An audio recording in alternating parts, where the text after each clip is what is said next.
Tignan nyo to mga kalapatids, oh. Hindi yung kanilang mga dumi, pasintabi sa mga kumakain dyan at nag-aalmusal.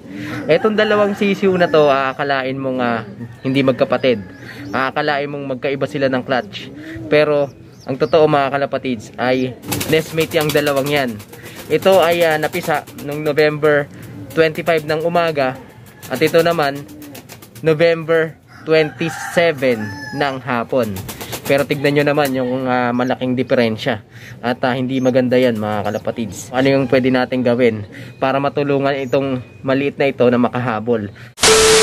Normally kasi kapag 6 days pataas na, ini-introduce na ng ating mga breeders ang pagsusubo ng mga butil o grains, mga buto sa ating mga alagang inakay na ganito. Obviously, yung ganito kaliit, hindi niya pa kaya. Hindi pa kaya ng katawan niya yung mga buto. Ang dapat dito ay crop milk. Kaya lang kapag 6 days pataas na, nauubos na yung stock ng crop milk sa alaga nating mga breeders. Pagka naubusan ng crop milk tapos ganito pa yung kalagayan nitong ating ibon na ito na maliit, ay nanganganib dito na mapahamak dahil obviously hindi niya pa talaga kaya yung mga malalaking butil.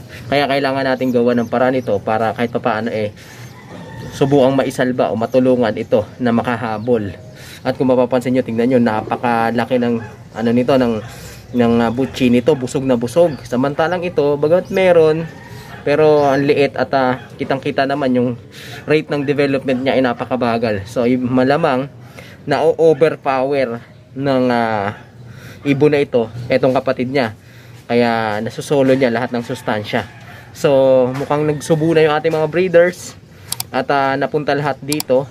And kinakapa ko yung butchi. At sa pagkapa ko nito, mga crop milk pa rin yung aking nakakapa.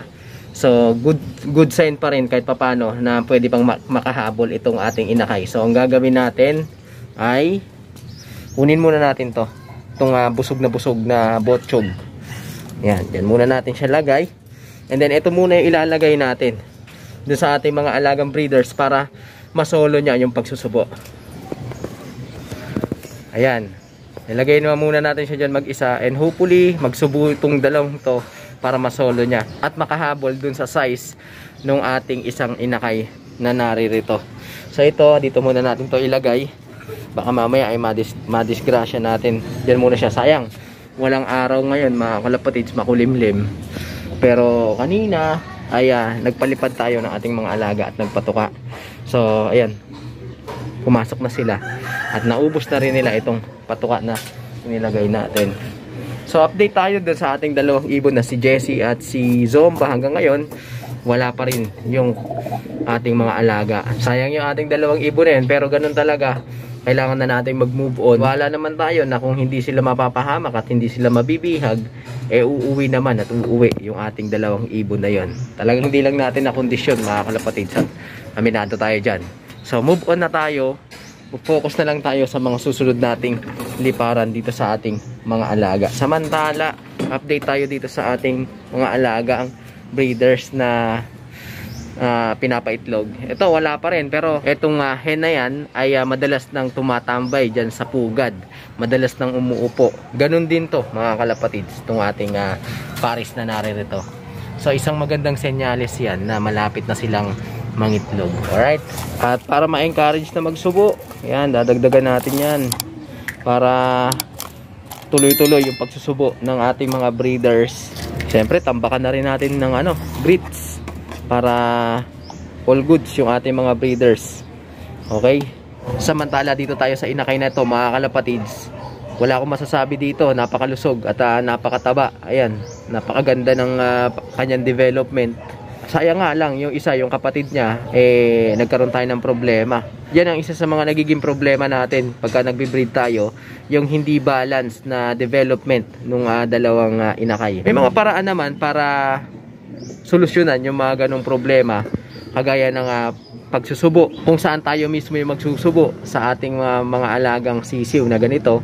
Bababad natin sa tubig yung pellets, yung iba yung breeder mix, ginigiling, pinapowderize, and then ibababad sa tubig para lumambot, masok, and then yun yung ilalagay sa ketchup dispenser at ibobombet o ibubuga dito sa bibig ng ating mga alagang sisiw na ito.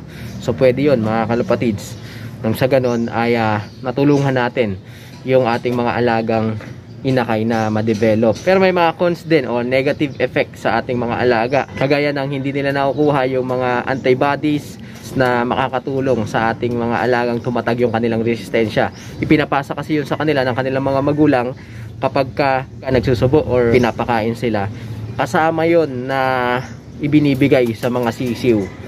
Ngayon, kung tayo magsusubo sa kanila, kung tayo magbubombit sa kanila, yes, tataba sila, mabubusog sila, madidevelop yung mga muscles nila, which is good. Pero yung antibodies na kailangan ng katawan nila para maging matatag yung kanilang resistensya laban sa mga sakit-sakit, mga dumi, bad bacteria, ayun ang hindi natin naibibigay sa kanila.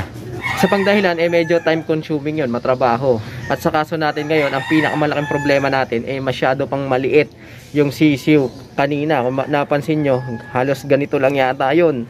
Kung bubombitin natin yun, lagay ko hindi niya pa kakayanin, hindi pa ready yung kanyang digestive system na tunawin yun. Dahil ang prescribed talaga dun, o dapat talaga sa kanya, ay yung crop milk ng kanilang mga magulang. Baka pagka sinubuan natin yun, magkaroon lang ng problema at ikasama pa niya. Kaya yun na lang ang ginawa natin mga kalapatids. Kinuha muna natin to at hinayaan natin siya dun mag-isa sa kanyang mga